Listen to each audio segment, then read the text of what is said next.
Yo, I'm back. I'm back in the building. Broad Street Bully. It's Matt.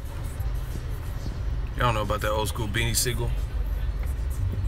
Boss, what up? First.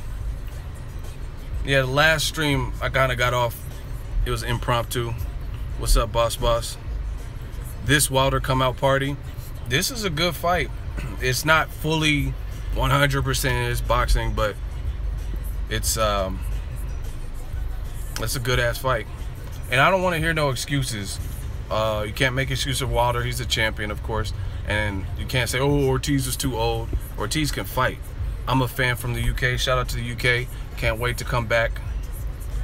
Omar Diaz, you the man. Thank you. Good fight, you right. Yeah, I mean, I'm hyped about the heavyweight division right now. Wilder-Ortiz, I really don't know. Because that, like I said, I'd have to probably watch some more tape. I want to watch their last couple of fights. I thought Wilder was losing to Gerald Washington, losing more rounds up front, but then he just turned it around. But then I don't think Ortiz looked great when he fought against Malik Scott, a guy that Wilder knocked out in one round. Some people said it looked kind of fake. I was just talking to Kenny. We was just wrapping it up. You know, just boxing business stuff. But Kenny's a real one. He's a real cool dude, passionate. But yeah, he just had to tell me some things. Then we were laughing about his son's call out, where he called out Danny Garcia like, the WBC wants me to. Oh yeah. That's what I'm saying, man. People think this is a game. This is real life. Wilder got that smoke. Wilder got that piff, that Jada, that Wilder can punch. So, you know what I'm saying? It's weird because if it's Ortiz, if he's looking like how he fought Brian Jennings, he can give Wilder a lot of problems because he has that power and he was boxing beautiful in that fight. Got on his toes because Brian Jennings got knocked down and hurt in the first round, I think it was. Shout out to my dude, Bye. I hope he gets it. Oh, actually, he is fighting. He has an upcoming fight. He signed with Top Rank now. But he got hurt in the first round, but Jennings came back real strong in the second round. So Ortiz had to make some adjustments. But Wilder got that equalizing power. You know what I'm saying? So Ortiz, you know, it's funny that you say Ortiz is short. He's 6'4", so he's shorter than Deontay Wilder, but I wouldn't consider that short because I'm about that height. I'm about like 6'4" and a half, 6'5", and there are not many dudes, just average dudes, like if I go to the gym or whatever, that is way taller than me. So 6'4" is not really short. Deontay Wilder, he has a good jab too. He showed you that in the Chris Arreola fight. Ortiz has major boxing skills. I agree with that. But see, this is what I'm trying to tell people. Look at these fucking Cuban fighters. And I'm not trying to stereotype, but the top level Cuban guys, if you really look at them, no matter, some are more aggressive and then some are more passive and more counter puncher, but you look at them, they all have fundamental skills. The top level guys. I'm not talking about fucking, you know what I'm saying, like Javier or some dude we don't know about. I'm talking about like the top level guys. They all have, like, even Sullivan Barrera. You can make excuses, oh, Joe Smith had a broken nose. I mean, a broken jaw. Shout out to Victor Trejo. He says the best boxing news. He just, wow, $20 super chat. He just donated $20 to the channel. I promise you we got a lot coming. Just stay tuned. This is the independent grind from the bottom up. But like Sullivan Barrera, he was boxing well. And you know, it's really weird to me. Two things. One, a lot of these Cuban fighters are breaking guys' jaws. So that's weird because I'm not saying they're the only people to do it because Josito Lopez broke Ortiz's jaw. But Rigondeaux broken like 2 jaws. And then Sullivan Barrera broke Joe Smith Jr.'s jaw. I'm like, damn. So the power and the precision must be there. The way they're turning their punches. Like, bop. Because I never seen no mate. When Joe Smith Jr. was fighting from Farah or Bernard Hopkins, I didn't see any major flaws, like where he just had his mouth wide open. You know what I mean? And if he got his jaw broken, they're saying Joe Smith Jr. got his jaw broken early. His jaw was broken in the first 2-3 rounds. So, you know what I mean? And I don't really recall him breathing heavy or anything like that. So, You don't come across as a typical American ego. Have you lived outside the U.S. before? Yes. I used to live in England. That's why I'm not typical. I was born in New Mexico. I lived in England, and then I came out to California. Best boxing channel. Thank you, boss. But I noticed a pattern. A lot of these Cuban fighters have fundamentals. Even if some, like Gamboa or Sullivan Barrera or Ortiz, even if they're more aggressive than like a Landada, they still have the basics. And it's certain fights bring it out of them. You know what I mean? And that's just kind of what I seen. And Luis Ortiz he can fight. And see, this is the other thing people don't understand. Like, how do I say this? Luis Ortiz, Luis Ortiz, if he's training for Malik Scott, a guy that Wilder knocked out and his friends with knocked out in 1 round, you might underestimate it, because Malik Scott got knocked down by Tony Thompson, if I'm not mistaken. He has some losses, right? So Ortiz, I'm not making excuses, but I'm just saying, going in against that person that has losses that you've seen be stopped before, you know what I mean? You might actually be like, oh, okay, this is gonna be some easy work. And then Malik Scott was using a lot of movement, a lot of, you know what I'm saying, different looks to not really win rounds, but enough to make Ortiz look bad. But if Ortiz is fighting Deontay Wilder, I think he's gonna come his best, because that's what people do. Canelo and Golovkin, I think they're gonna raise their bar. Like they know, like Canelo's like, okay, I'm going up against this big ass puncher and a champion. I gotta fight that. This is no Liam Smith, that thing. So I really believe fighters raise their levels when they know they're going up against someone real. Like, look at Danny Garcia. He fought Matisse, and I thought he won. You know what I'm saying? Some people seen the other way, but he knocked him down. But then he fights Mauricio Herrera, a guy he probably overlooked and looked terrible. You know what I mean? Look at all of Pacquiao's great wins. De La Hoya, Ricky Hatton, all these guys. Then he fights Jeff Horn, and he struggles a bit. Underestimation is a motherfucker, I'm telling you. Pacquiao probably thought Horn couldn't take his punch. It was going to be some easy work. And he was like, nah. So, like, Luis Ortiz and Wilder, if it does happen, I expect them both to fully prepare for what the other person brings, because we've seen their whole careers. We've seen what Wilder's punching power is no problem. We've seen Ortiz is like the dark horse of the division nobody wants to fight. So I think they're gonna train with that intent and that in mind.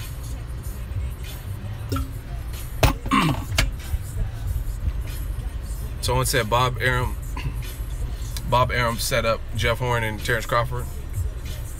I think Terrence Crawford would dog the shit out of Jeff Horn, if that's really true. And why didn't he do that to Pacquiao? Why didn't he fight Pacquiao? That's what I wanted to see. But whatever. Jeff Horn's the man now. He got the belt. Ortiz is underrated. Underappreciated, underrated. Klitschko Joshua 2 is on. Oh, is it official now? My thoughts. I mean, it's all right. I really like the first one, but I don't really care for rematches when the first one was clear. Like, Klitschko got hit with the uppercut from hell. Do you guys understand? His head was like we know who won the fight. So I don't really have to see it, but who knows? Maybe they can bring the same type of fight. I think it'll do good business, good numbers and stuff like that. So it is what it is. Like, I mean, I'm not, if it's in Vegas, I'll probably try to go to it, you know what I mean? So I'm not shitting on the fight. I'm not saying it's the worst thing I ever heard. And out of respect for Klitschko, he lent his name to the promotion.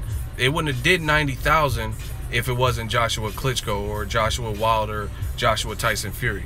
You're not doing those numbers that, like Carl Froch, George Grove numbers with just anybody, you know what I'm saying? So it had to be a person that the boxing world knows or perceives as a threat. You know what I'm saying?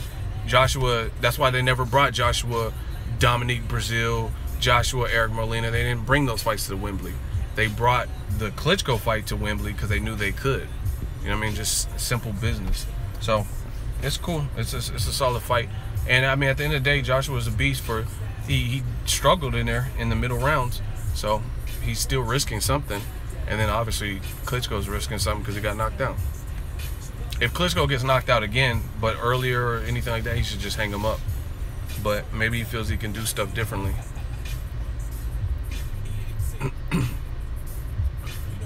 Your thoughts on Mayweather starting a sanctioning body? I don't really know nothing about that. Yeah, Joshua does good numbers. Someone said he does 20,000 no matter who. I'm sure, because the UK fans are lit. Very lit. So, I mean, I know he does good numbers. But the thing is,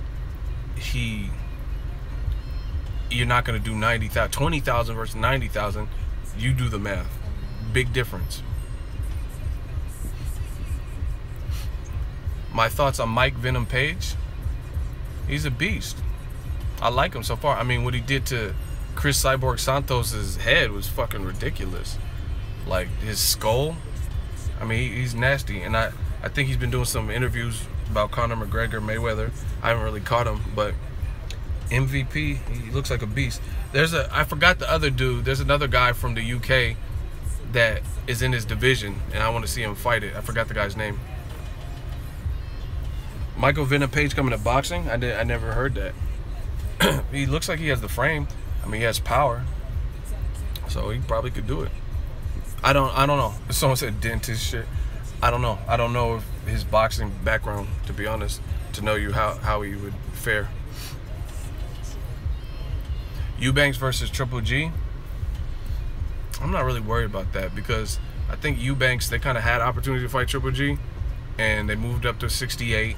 And Canelo's fighting Triple G, so it really depends on what happens there. Because if Triple G wins and beats Canelo, then we can talk about who he can fight next. But it don't really, it's kind of a waste of breath. What if he doesn't get past Canelo? Then they might do a rematch or something. I don't know. Ego Horn out here calling out Errol Spence and Thurman. Dude is serious. Yeah, I made a video about it. That's good.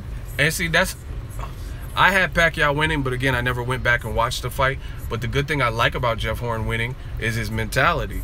He's trying to fight dumb names.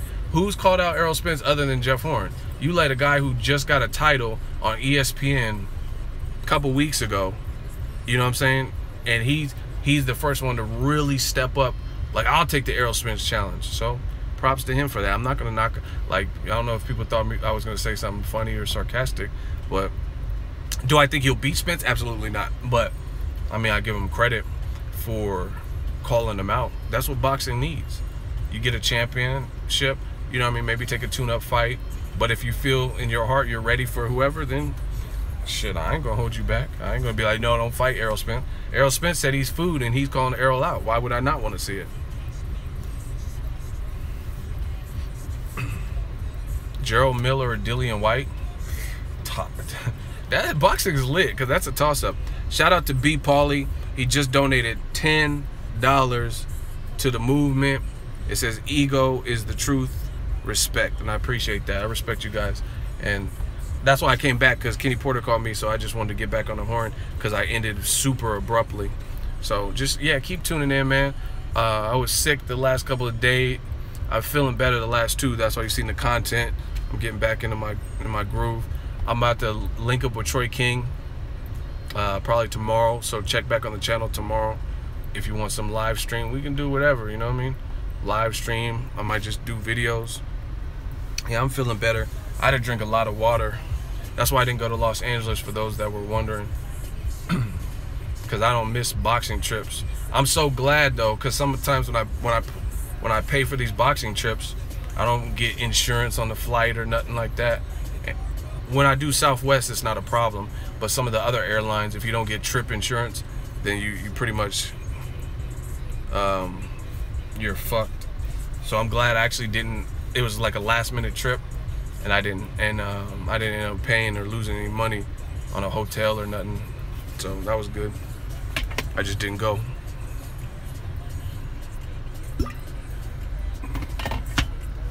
Chris Eubank versus Jacobs, great fight. I would pick Jacobs though. Jacobs, I don't know. I just, for me, Chris Eubank's pretty big. He looked bigger than Arthur Abram. But Jacobs is big. You know what I mean? I've stood next to him. I've seen him. He's a big dude. All right? For a middleweight especially. You know what I'm saying? So, like, I think I seen him next to Ward, and I think Jacobs is a little bit taller than Ward. And Ward fighting at light heavyweight. You know what I'm saying? So, Jacobs, Eubank, definitely a good fight. The problem with a guy like Eubank in a fight like that, to me, is I don't think he has enough power. He's busy, but he don't have the power. You know what I'm saying? So you're not gonna just be dumping on Daniel Jacobs with 8 shots and like a million uppercuts and shit, and he's not throwing nothing back. I mean, even in the Dimitri Pirog fight where he lost, he was still fighting. You got to watch the fight. See, that's what I'm saying. People, they just see pictures on Google of Jacobs being knocked out, but you didn't watch the fight. Jacobs was doing cool in the fight up until that point. You know what I'm saying? So I haven't seen it in years, but to my knowledge, what I remember, he was doing well. So Chris Eubank, I don't know. I just think Jacobs' power and his athleticism.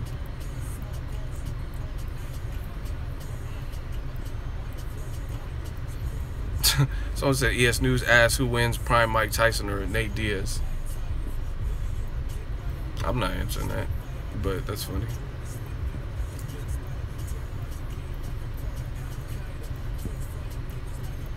Rigondeaux or versus Valdez? That's a good one. What weight is Valdez? 126? That's a good one. You know what?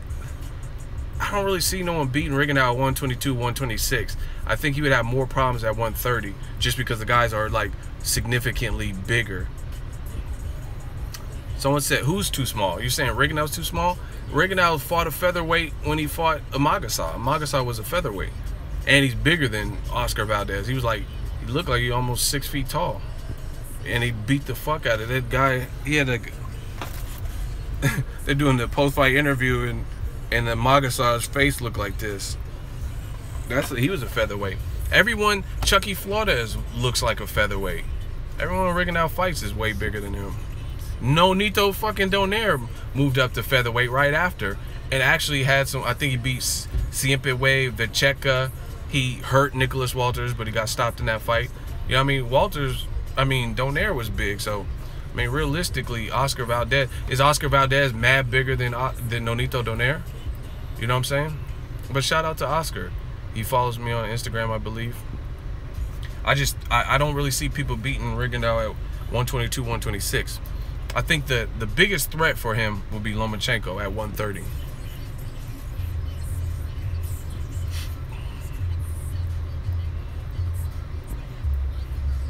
Victor-Ortiz has a fight.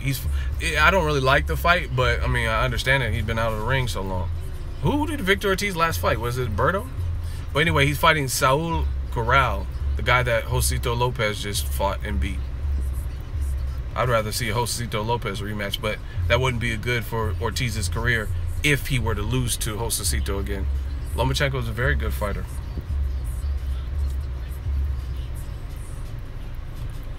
Charlo versus Jacobs. Now that's a scrap. I don't know.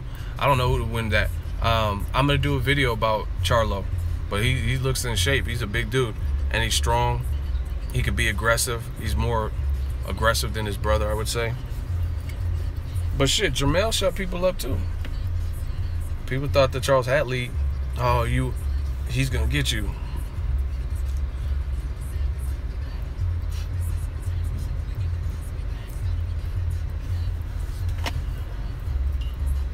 Charlo's is nice.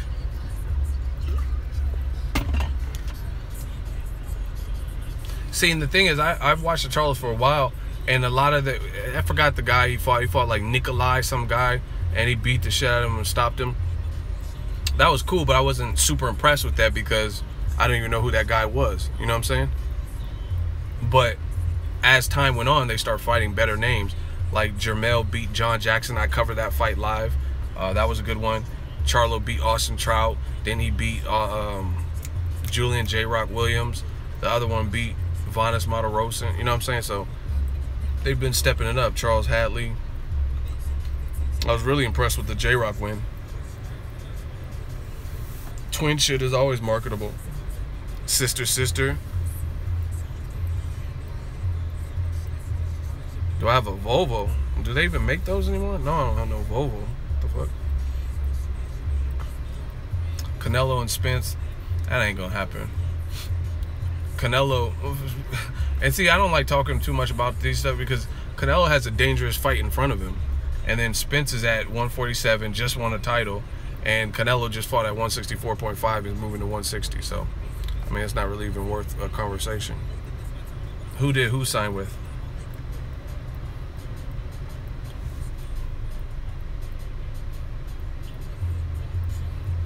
I was at the first Kilo Madera fight with Joe Louis Lopez.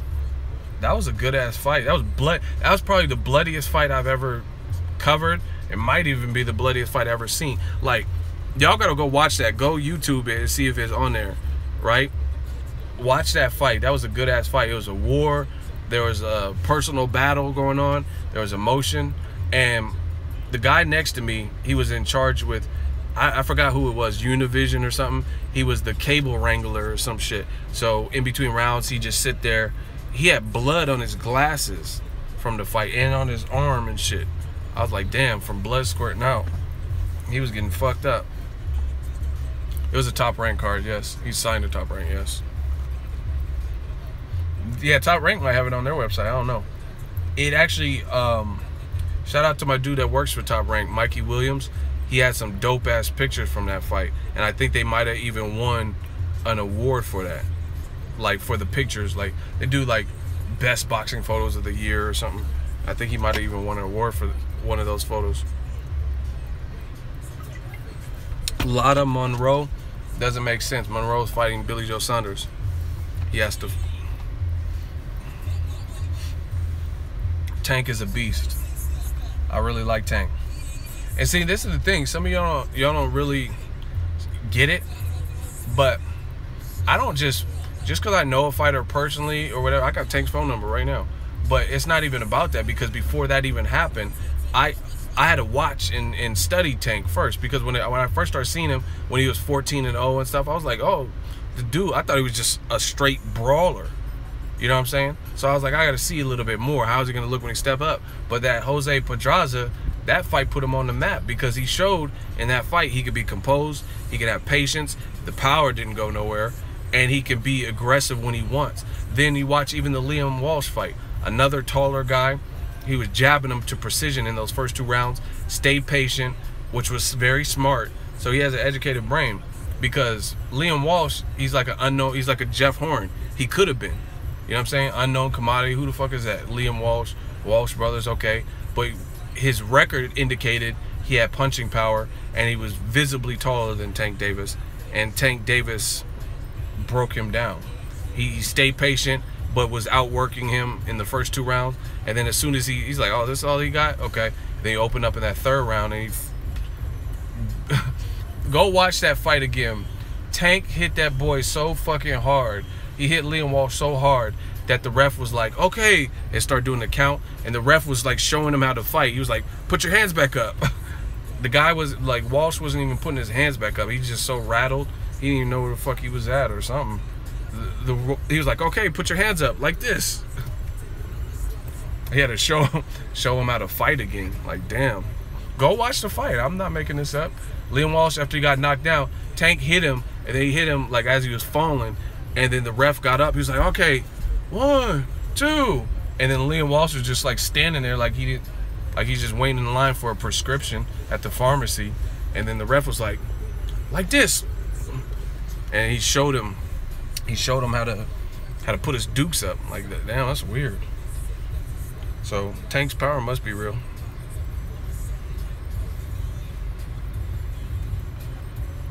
Shout out to Ron, donated $10 super chat. Appreciate that. $10 super chat. We working. 2017 is great. And his question is, you think Loma will end up fighting Rigondeaux? I hope. I think he might based on the pressure.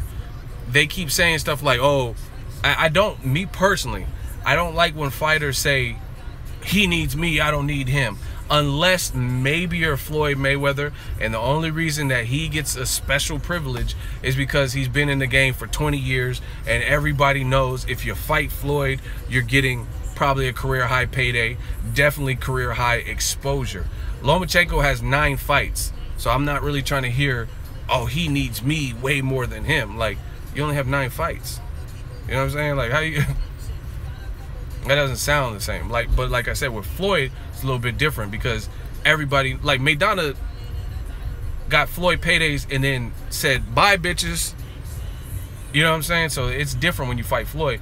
Lomachenko has to keep producing and keep doing that. He already has a loss, but he only has 9 fights. So when Lomachenko, he did a recent interview or something, and he says, oh, Rigondeaux, I'll destroy him, but I don't have to fight him. He needs me more than I need him. You're a fighter. You know what I'm saying? You guys are both fighters. He's talking shit about you. Why would you not? You know what I'm saying? So I don't really like that. I don't care about that. He needs me more. I can understand if it was like super 2 different worlds. Like Rigondeaux ain't shit, but y'all both got 2 Olympic gold medals. You know what I'm saying? So you have to, there's levels to it. You know what I'm saying? If it was a guy who's just a journeyman or something, I can understand you saying that he needs me. But you can't try to big dog no one with 9 fights when he got pretty much what you have. He has good wins as a pro. He has 2 Olympic gold medals like you. He has a name, you know what I mean? And the only reason his name's probably not big or bigger is because his promoters shitted on him. Rigondeaux, every time I tell HBO, they want to throw up. They fucking vomit. Because Rigondeaux is boring, just like Mayweather. They're all boring. Like, you know what I'm saying? Of course, why would anyone want to buy that if you did that? If you tell the whole world that the fighter ain't shit, who's going to want to buy it? Like, if you went to a restaurant and it was an Italian restaurant, you said, how's the spaghetti? The spaghetti is horrible. I like spaghetti normally, but it's fucking gross. Like, you gonna eat the fucking spaghetti? You know what I'm saying? So of course, if your own promoter and the network and Jim Lampley and everybody is telling you how shitty Rigondeaux is and how he's boring, I was constipated. I was trying to take a shit and I couldn't sleep, so I put on a Rigondeaux fight. Like, if you do all that extra shit, yeah, of course no one's gonna want to watch him because you just shitted on the product you were supposed to sell. You know what I'm saying? Like I said, if you went to a restaurant and you asked the cook how's the food and he's just roasting the food, the meatballs taste like regular balls from a human sweaty gym ball. Like, of course you're not gonna eat that bullshit. You know what I mean? But Rigondeaux's not everything that they say he is, like in the sense of, yo, he sucks, he's boring, he puts me to sleep. Believe that dumb shit if you want. Rigondeaux in his last 5 fights has 4 knockouts, and 1 got overturned or whatever, but he still has like 3 knockouts. Jay Farrell's funny. You know what I mean? So that's the thing. You can't shit on the product. What if I had my own fighters, like I was doing my ego promotions or whatever, and my own, and I'm like, man, check out this guy Joey. He's a piece of shit. He sucks. I try to get him on Showtime, and Steven Espinoza slapped me. He threw up in a wastebasket. You know what I'm saying? If I'm doing all that, of course no one's going to want to watch him.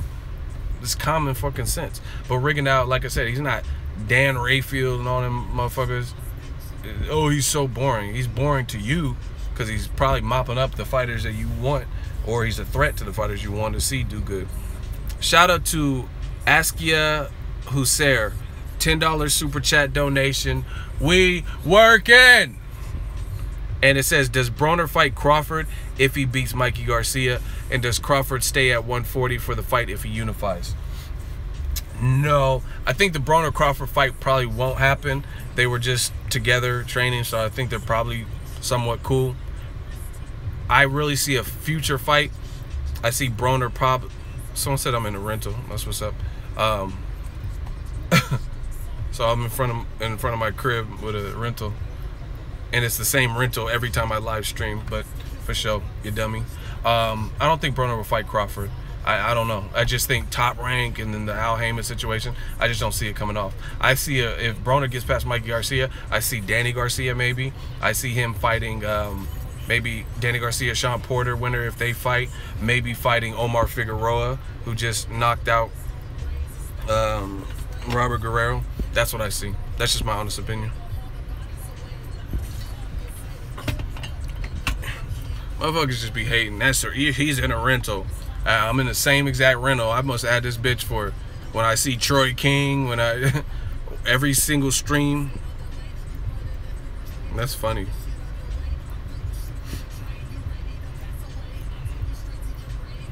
I don't know if Omar beats Broner, but that's the style that gives Broner the most problems. It would be an action fight. I'll watch it. I wanted to see that years ago, but then Omar kind of like subsided and kind of fell off or whatever. So YouTube money, I don't know what's funny about that, but hey, I like to fucking feed the trolls from time to time. It's funny because you can hate on me all you want, as long as people is viewing, as long as people subscribe to the channel, as long as Google's got these paychecks coming I get it on like the 21st through the 23rd of the month. I don't care what motherfuckers is talking about. Oh, he's in a rental. Yep. Just like when I cover fights, I don't know who you think is paying for that, trips and everything, but people know what it is. Y'all gotta come with better material. Yeah, quote unquote paychecks. I'm homeless. Does YouTube pay well? Depends who you are. Depends on your channel. I've been doing this for years. You don't get shit in the beginning. I was working a full-time job, but as you guys see with the news, we're doing news round the clock because I don't have a fucking job.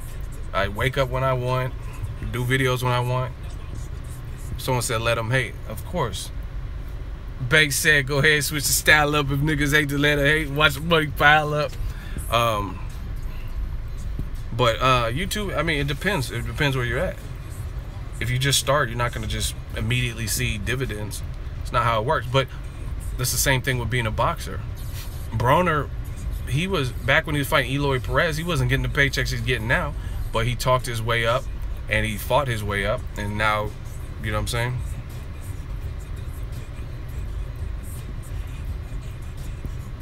He said, I hope 50 watch the channel. He'll be like, hey, that motherfucker ego funny, Matt. I like this motherfucker, nigga. He way better than Jeffrey.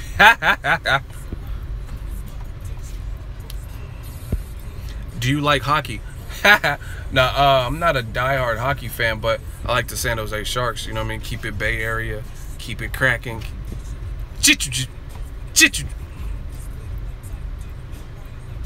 Sean Porter versus Danny Garcia, not good for Danny. It's boxing. You got to fight someone. He moved up to welterweight. It's a good-ass fight. Do you think Luis Ortiz can beat Wilder? Yes. Can he? Yes. Will he? I don't know. And there's a big difference. The reason I think he, yeah, 50 need to give me a cameo on. I'll be like, man, they killed Ghost, motherfucker. But I don't know if he will. It's a 50-50 fight to me. He can box and he has power. If you got boxing and you have power, you can possibly beat anybody. You know, if you have fundamentals and you have power, that's just what it is. You know what I mean? But Wilder has power too. And Wilder does a couple things that are underrated. His jab, underrated. You see the Canelo sparring video yet? No, where's it at? Dude will drop Triple G facts. Where's this at? It's his birthday. He's sparring on his birthday. Yeah, I was born ready. Give me some cake. Ego, big fan here from the UK. You putting in the work. Glad to see it's paying off. I appreciate it, man. Like I said, boxing got me through some hard, trying times, but we back now. We working. Oh, wow. Canelo fucking up sparring partners. Shout out to Fort Worth, Texas. Man, Texas hold me down. I'm going to tell y'all where the areas that be holding me down. Like on YouTube and Instagram, it tells you, like, because I be in the... See, people... Let me say this. How do I say this humbly? A lot of people with this YouTube thing, they think it's just doing videos. But when you get to a certain level, it's not about just doing videos. You got to look into your analytics, your insights, your impressions, and understand what the audience wants, and like look for trends and shit like that. And I'm gonna tell you guys the cities that hold me down on YouTube and the places that hold me down on YouTube and Instagram. The top, it's always LA, New York, Texas, and the UK. Always hold me down consistently on both platforms. But then I also get like, it'll be like randomly, like Ireland's popping right now because the Connor shit.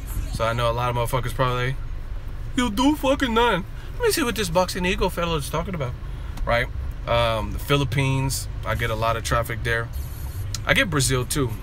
Brooklyn stand up. Yeah, New York, man. Every time, this is my first year, or this year was the first year I ever been to New York as an adult.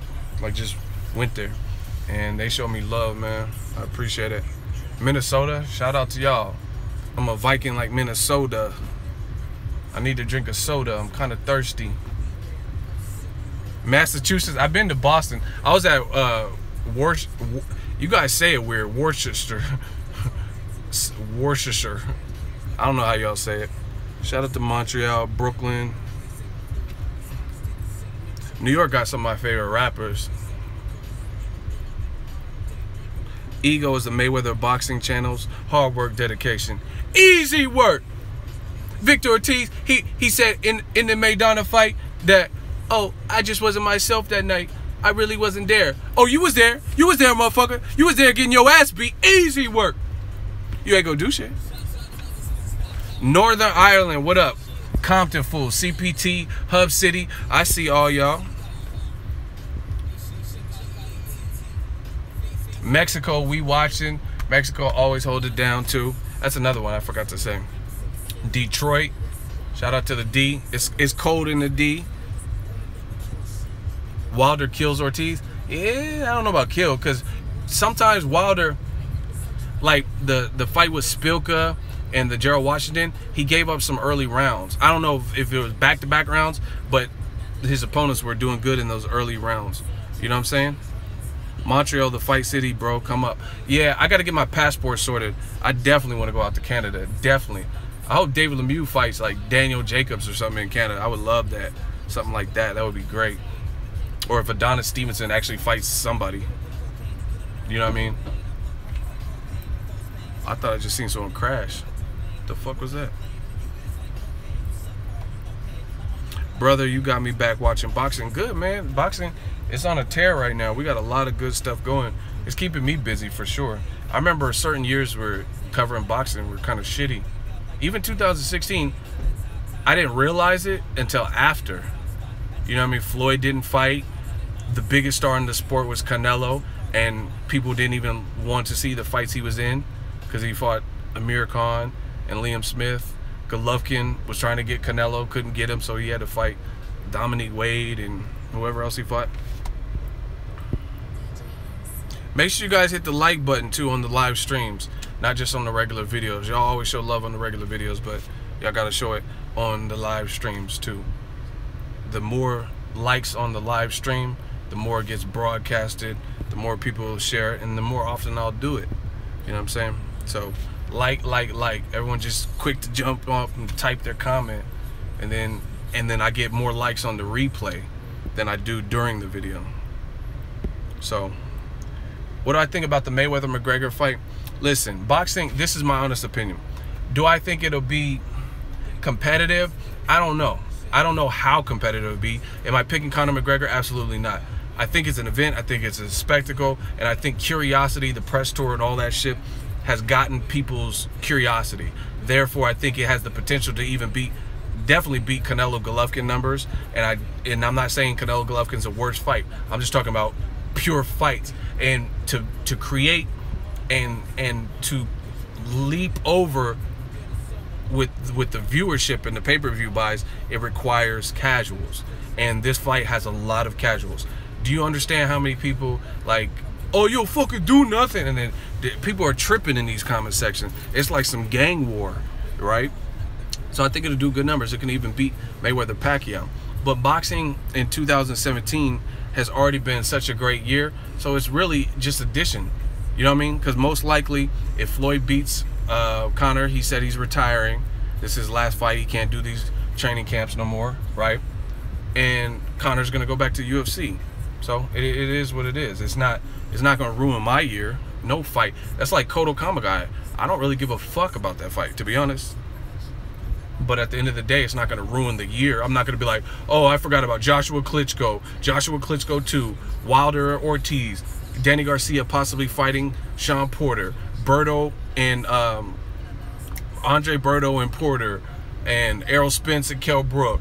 You know what I mean? Pacquiao, Horn, fights that turned out to be good. I'm not going to forget about that. Keith Thurman, Danny Garcia. I'm not going to just forget about all these fights because of one fight that was a circus. That's stupid. I'm talking about it's going to ruin boxing. That's a lie. Because you know how I know it's a lie? They say it's going to ruin boxing, but all my analytics went up. The week of the Mayweather presser, and I didn't even go there. I didn't even go to the presser. I was just talking about it because that's what everyone was talking about, right? And all my numbers shot up. All the viewership and everything. Tons of comments. It gave me tons of material. And like, you got to look at it. If you're a YouTuber and you do this full time like me, right? If you're a YouTuber, this is like a comedian and having a funny situation, or like Donald Trump, or something like a trending topic, Kim Kardashian. That's material. So every time there's press tours are funny and Conor won this one or that, that's material. That's material for a YouTuber. So if it was ruining boxing, it sure didn't affect me. I like Badu Jack. That's my dude. I want to actually try to get some stuff with him because he needs more shine. Because he just be doing what he's supposed to be doing. Horn versus Berto. I'll watch that. Berto called him out. Everybody called out Horn, basically. Yeah, I guess Canelo ain't having sex. He ain't goosing until he's until after. I think a month out from the fight, he's not having sex. Much respect from Daly City.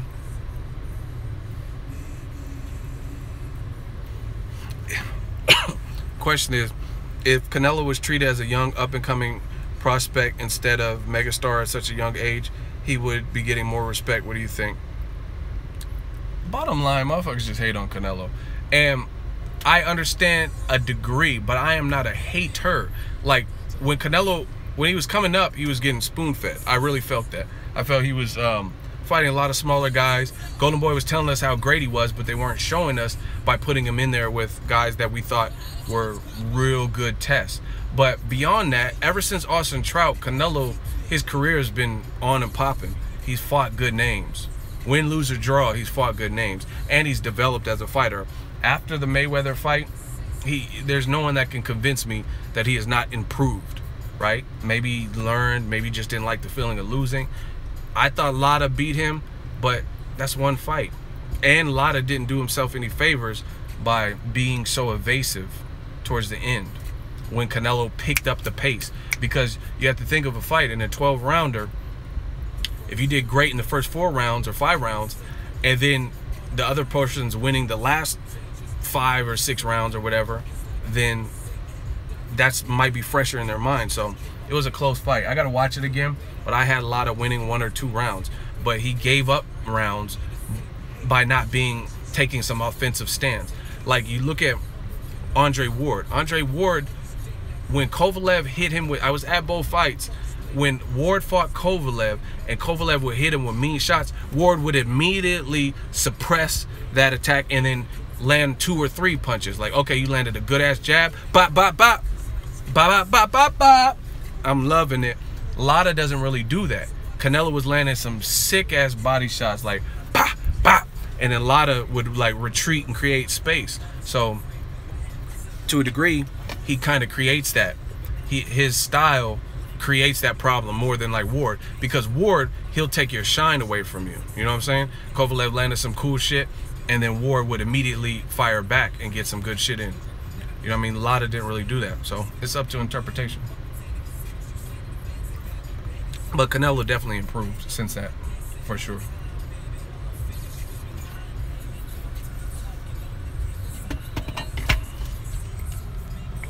Jesse Hart versus Gilberto, are they fighting? That's a good fight. That's a good fight. I think Ward is more of a complete fighter. Both hands he uses. Lara is a great fighter, but he's left hand dominant. You know what I'm saying? Ward will get it done. And Ward, see, the other thing is, like, I'll be honest. I'm so honest with you guys. I really fuck with Erislandy Lara. I think he follows me on Twitter. I've covered his fights. I like Lara. But the thing is, Lara, he sometimes gets into cruise control. And that's why he like had to knock out Yuri Foreman. They're like, motherfucker, this is a rabbi with a bum knee that lost to Cotto and lost, you know what I'm saying? You got to stop this guy. And he did. So the credit to him. But when he was in there with Delvin Rodriguez, I'm just like, man, you knocked this dude down 4. You can't put a little bit, like a little something on it to just punctuate it. Because, like, even like Daniel Jacobs, when he fought Peter Quillen, the first shot that he hurt Peter Quillen with was the one that hurt Peter Quillen. But he was doing some other shots just to put icing on the cake to force the stoppage. You know what I'm saying? And Lara doesn't even do that because he's so, I hate to say defense first, but he doesn't let his hands go like that. He's too economical at times. Delvin Rodriguez was literally a dead man, kept picking himself back up. You could force a stoppage, trust me. Your power is clearly hurting him. Even I covered the Erislandy Lara versus Vanes Martirosyan fight live, the second one, and there were spots in that where I thought Lara won, but I thought Vanes was trying to get the crowd up, like yeah, and landed some cool body shots, and Lara he just stays in that one zone, you know what I mean? But to Lara's credit, when he's picking you off, he's like Ishii Smith, he'll start picking you off, and it don't look pretty. You downplaying Lara's boxing ability? Absolutely not. I mean, I'm not here to say what you want me to say. I'm here to say what I feel. And I told you, Lara can box his ass off, but he's economical. That's just what it is. I thought see, if I was downplaying him, I would sound like every other person. I'm not calling him a track star. I'm not calling him out his name. I'm calling him a runner. I told you, I think he beat Canelo. I thought he beat him. He's a great left hand dominant fighter, just like Adonis Stevenson. But I think there's times where different fights call for something different. When Canelo started picking up the pace, he could have took some stands, just like he did with Angulo. Angulo forced him to it was either, I'm gonna knock you out, that's why Lara got knocked down twice, I'm gonna knock you the fuck out because I'm El Perro Angulo and I'm a fucking dog, or not. But it's like Lara just being super cautious and stuff. He's economical. It is what it is. De La Hoya Trinidad, great example. De La Hoya, like, I look at it like this: when a person's coming on, you're making it, you're leaving something up to interpretation, and in boxing that's not good, especially if you're in there with a Canelo. Canelo's the A side, he's the star. It's a Golden Boy show. And you did great in the first half, but then when he picked up the pace and then you're declining with your pace, then that leaves it up to interpretation. Because some people are like, hey, I thought he was the aggressor. You know what I'm saying? Different people score different.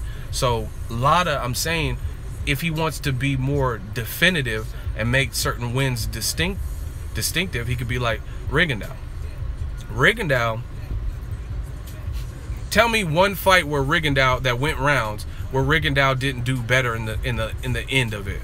You know what I'm saying? Once Rigondeaux figures you out, he does like Floyd. Rigondeaux, as the fight wore on with the Magasa, he started fucking the Magasa up.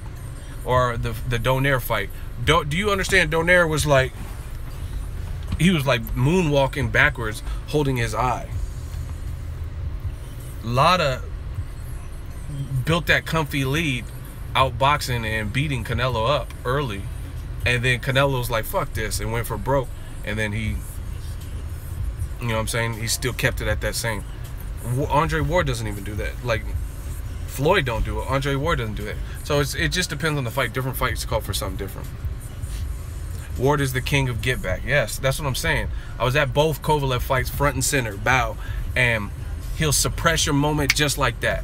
Like Kovalev, bow, good jab, okay. And then he'll just right back on you, like it didn't even happen. That's talent, and it's not even just talent. That's a veteran move, because you never come out to the Philippines.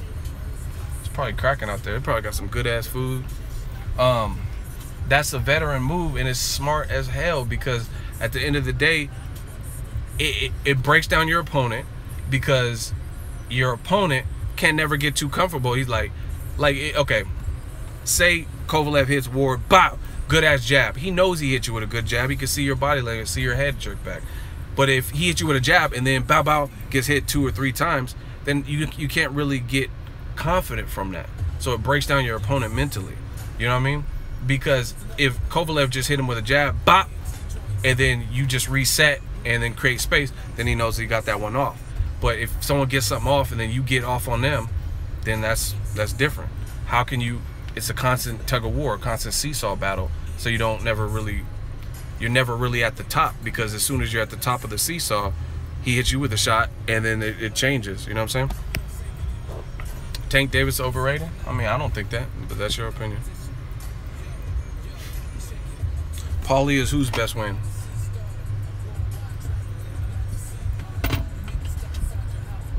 Tank is a beast. I like Tank. Man, see, this is the other thing. A lot of y'all fans have different sets of rules for different people. I really feel like that. Like Tank Davis. Oh, he ain't fought nobody. Okay, so he fights a champion. You still make excuse. Oh, it's just Pedraza. He needs to fight Lomachenko. Well, he hasn't fought Lomachenko. That hasn't happened, right? Fights a champion, knocks him out, never been knocked out. Then he comes back a few months later and knocks out his mandatory, which he had to fight, a guy who's also taller than him.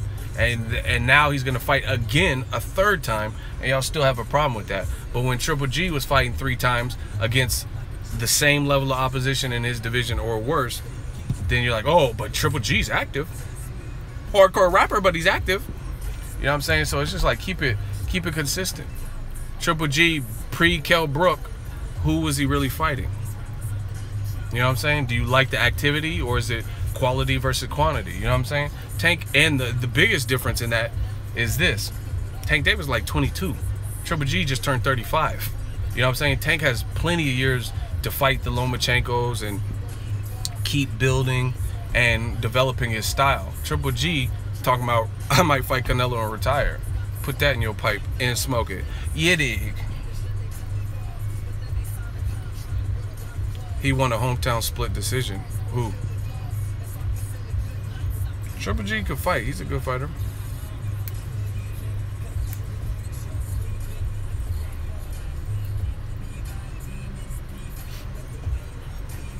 Broner or Garcia? I don't know, man. Though when it first was announced, I was like Mikey Garcia, but that ain't no easy work. Broner might get him. I really don't know. I really don't know. And that's how you know this is a great year, because we're getting some fights like that. I put that on. If I don't never have to hedge my bets. If I'm right, I'm right. Like, I picked Danny Garcia to beat Keith Thurman, I was wrong. I'll eat that. But I picked Errol Spence to beat Kell Brook, I won that. So, you know what I mean? I don't mind being wrong. I really don't know, because I really fuck with Mikey Garcia and rate him. But I have concerns. And at first, when it was first announced, I was like, yeah, Mikey got it. But Broner looks like he's offended, and I like that, because he looks like he has something to fucking prove. He's in shape, and now if he is going back to the can man and all this shit, and he's really legit, Broner's hard. I'm gonna tell you straight up, Broner's hard to trust. That's why I didn't pick him from the jump, because he's hard to trust, because he's a loose cannon, because I don't know what his intention is. I don't know how he's gonna show up, and that inconsistency makes it hard for me. You know what I'm saying? So that's honestly one of the early things I thought about when I thought of the matchup. Mikey off top is more consistent. We all know that. You know what I'm saying? But I factor in all those types of things. Broner's inconsistency is a concern of mine. You know what I mean? But then if he's coming correct, then this is a good fight. Reason being, because Mikey's moving up 5 pounds. He has one fight at 140 against a 135-pounder. Correct, where's the lie? He fought Elias Rojas, who was a 135-pounder, at 140. No problem. It was his first fight back after 2 years plus, right? He knocked him out. But Elias Rojas is nothing like a Broner. Broner is undefeated at 140, and there's a lot of speculation, even myself. I'm like, I don't know if Broner really has power at 140, 147, but then I always revert back to his fights, and I'm like, wait, he fucking stopped Khabib Alikverdiev, who took Jesse Vargas life and death. Jesse Vargas had a Pacquiao shot, hurt Bradley, and fought Pacquiao recently. And Jesse Vargas can scrap, and he's tall. And Khabib Alikverdiev, I thought, beat Jesse Vargas. Broner fucked him up the whole fight and then stopped him. Emmanuel Taylor got dropped. Sean Porter, a tough Dur. I just got off the phone with Kenny Porter. Shout out to the Porters. But Sean Porter dominated. In the 12th round, he got dropped. Maybe he thought it was just easy work or whatever. He got dropped. So he has to have some level of power. Plus, a fighter I really fuck with and like and respect and just love their whole career, Chino Maidana. He's talking about calling Mikey Garcia saying, hey, Broner hit hard. I'm just trying to tell y'all, he's one of the strongest guys I fought. So people counting Broner out. And I think if he uses that energy in the right way, that'd be good. I was at Broner's last fight with Adrian Granados. People, I'm gonna tell you like this. I don't know everything. I just give my thoughts. But people always compare dumb shit.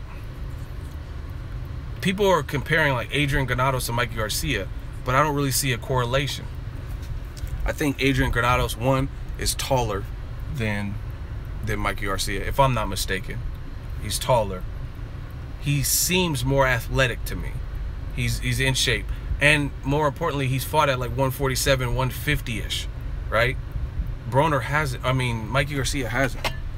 Although he's a damn good fighter. So weight is something. Plus, like I said, I was at Broner's last fight. Shout out to Cincinnati. Mikey hits harder than Adrian Granados. How do you know that? Mikey never stopped Amir Imam at 147 or whatever weight they for 140 or whatever.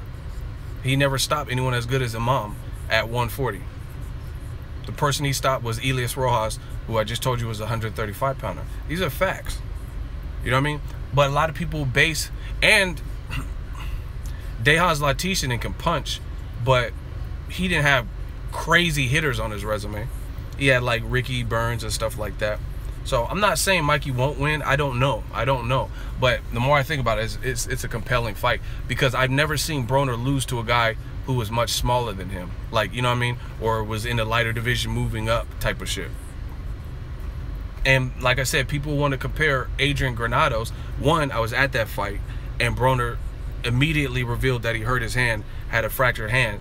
So, I mean, I'm going to take his word for it. I don't know why he would lie about it. He won and got the victory. It was like a split decision, majority, whatever it was. And he won. But Granados ain't been stopped. Granados, see, y'all got to know boxing. Granados was in there with Kermit Cintron, who fought fucking Sergio Martinez, right? He'd been in, Kermit Cintron fought Canelo. He's been in there with Leonardo Tyner, who fought Canelo, and just had that exhibition with Sean Porter to keep him warm when Keith Thurman got in a car accident. You got to know boxing. You know what I mean? Adrian Granados is no fucking slouch.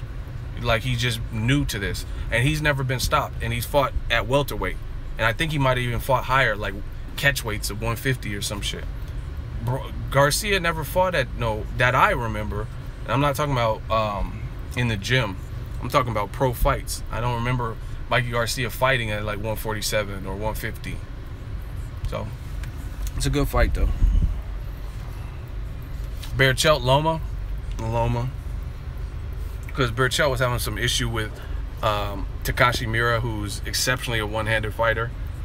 He has power, but Lomachenko won't be too busy for Berchelt. And see, what happens when you get two guys who brawl, the guy who can naturally box just even a little bit better will turn boxer. And that's what Berchelt did. Takashi Miura is purely a brawler. Just like Lucas Matisse and Ruslan Provodnikov. They both can brawl, but Matisse clearly can box more. So Berchelt's boxing is way better than Takashi Miura because he's a one-handed fighter and much more of a brawler. But if he's fighting Lomachenko, that's a whole different, that's some different shit. You know what I'm saying? Loma's going to be bouncing in and confident and doing the matador and shit. Yeah, that's a different fight. So, do I think Loma will move up eventually? Probably. He's talking about moving up now. He's talking about moving to 35. He said he wants Mikey Garcia. Anyway, I'm about to go to the Starbucks. I gave y'all an hour. Holla at the kid. We got a lot. Thank you for the super chats, the donations. A lot to talk about. New videos up. All the good shit. Yeah, before Lomachenko moves up to 35, I want to see him fight. I definitely want to see him fight against Rigondeaux. Someone said, fuck you too. Alright, peace. Thank you, real boxing fans. Peace out.